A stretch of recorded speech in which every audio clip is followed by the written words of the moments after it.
ঈদে প্রচারিত নাটক আশিকি দিয়ে আলোচনায় রয়েছে ছোট পর্দার জনপ্রিয় অভিনেতা ফারহান আহমেদ জোবান।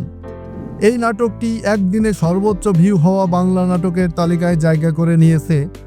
প্রযোজনা প্রতিষ্ঠান জানিয়েছে, প্রথম দিনেই নাটকটি দেখা হয়েছে ৬০ লক্ষ বারের বেশি, আর ২ দিন শেষে ভিউ ছাড়িয়েছে প্রায় ৯০ লাখ। বর্তমানে আশিকি ইউটিউবে ট্রেন্ডিংয়ের শীর্ষে।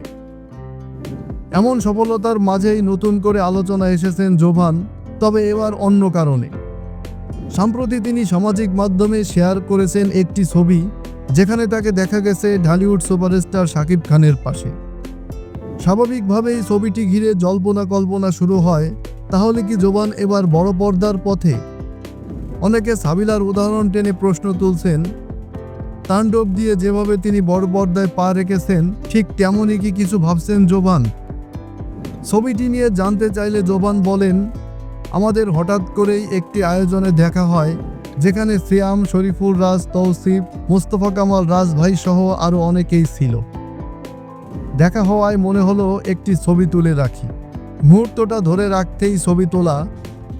তবে শাকিব ভাইয়ের সঙ্গে যতটুকু কথা হয়েছে, বুঝেছি তিনি ভালো মানুষ হিসেবে নম্র, ভদ্র, অসাধারণ ব্যক্তিত্ব তার। এটাই আমার জীবনে তার সঙ্গে প্রথম দেখা, অনেক ভালো লেগেছে। সিনেমায় কাজ করা নিয়ে আপাতত কোনো পরিকল্পনা নেই বলেই জানালেন জোবান। তিনি বলেন, আমার এখনও সিনেমায় যাওয়ার সময় হয়নি। সিনেমা অনেক বড় বিষয়, আমার কাছে মনে হয় আরেকটু সময় নেওয়া দরকার। নাটকে আরও ভালো কিছু কাজ উপহার দিতে চাই আর নিজেকে ভাঙতে চাই, তারপরেই সিনেমায় নাম লেখাবো।